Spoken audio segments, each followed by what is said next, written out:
বহুত সরকার আমরা দেখেছি, কিন্তু দুর্নীতি কি বন্ধ হয়েছে? কারণটা কি? এক সরকার যাওয়ার পরে আরেক সরকার, সেও দুর্নীতিবাজ, এর জন্য দুর্নীতি বন্ধ হয়নি। আপনারা কি দেখেছেন 5ই আগস্ট নতুন স্বাধীনতা পাওয়ার পরে মাত্র 2-3 দিনের মধ্যে দেশের অবস্থা কি করেছে? কারা ঘর বাড়ি জ্বালিয়ে দিয়েছে, কারা চুরি করেছে, কারা ডাকাতি করেছে, কারা সমস্ত সম্পত্তি দখল করেছে, ঘাটগুলি দখল করেছে। যারা দখলদার, ডাকাত, লুটেরা, যারা আগুন দেয়, এদের মাধ্যমে দেশ কোনোদিন আদর্শবান নীতিবান হতে পারে না। এর জন্য আমরা চাই নীতির পরিবর্তন, শুধু নেতার পরিবর্তন নয়। সুন্দর একটা উদাহরণ দিতে চাই। এ বি সি, তিনজনের তিনটা নাম। এ একজনের নাম, বি সি। এও চোর, বিও চোর, সিও চোর। ক্ষমতায় আসে এ, সে কি করবে? আবার আন্দোলন করো, সংগ্রাম করো, হটাও এ, রক্ত দাও, জীবন দাও, বসাও বি। সে কি করবে? হটাও বি। আন্দোলন করলাম, সংগ্রাম করলাম, রক্ত দিলাম, শহীদ হলাম, হটাও বি, চাই না বি, বসালাম সি। সে কি করবে? কারণটা কি? নেতার পরিবর্তন হয়েছে, নীতির পরিবর্তন হয়নি। দেশ স্বাধীন হওয়ার পর থেকে আজ পর্যন্ত এ বি সি যারাই ক্ষমতায় ছিল, শুধু মানুষের পরিবর্তন হয়েছে, নীতি ও আদর্শের পরিবর্তন হয়নি।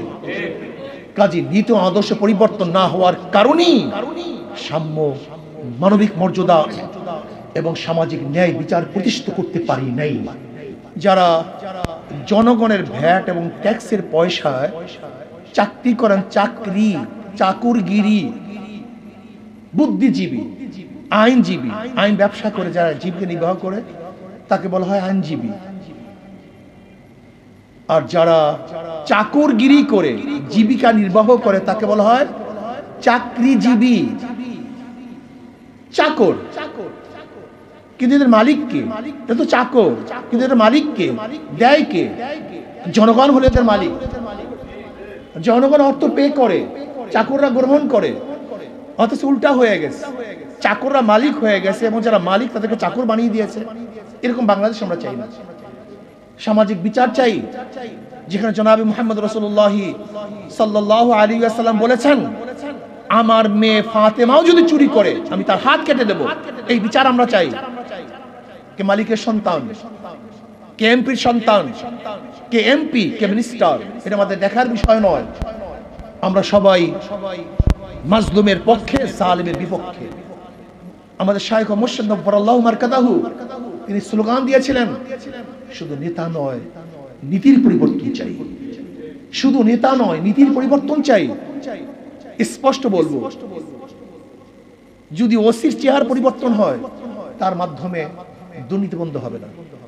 যদি এসপির চেয়ার পরিবর্তন হয়, ডিসির চেয়ার পরিবর্তন হয়, সচিবের চেয়ার পরিবর্তন হয়, এই শুধু চেয়ার পরিবর্তন হলেই কোনোদিন দুর্নীতি মুক্ত দেশ দেখবো না, যতক্ষণ পর্যন্ত ওই ডিসি সাহেব, এসপি সাহেব, ওসি সাহেবের চরিত্র এবং নীতির পরিবর্তন না। নয়তো আমরা কি দেখেছি, ওসি তো বারবার পরিবর্তন হয়েছে, কিন্তু ঘুষ কি বন্ধ হয়েছে? এর কারণটা কি? ওসি পরিবর্তন হয়েছে, ঘুষ বন্ধ না হওয়ার কারণটা কি?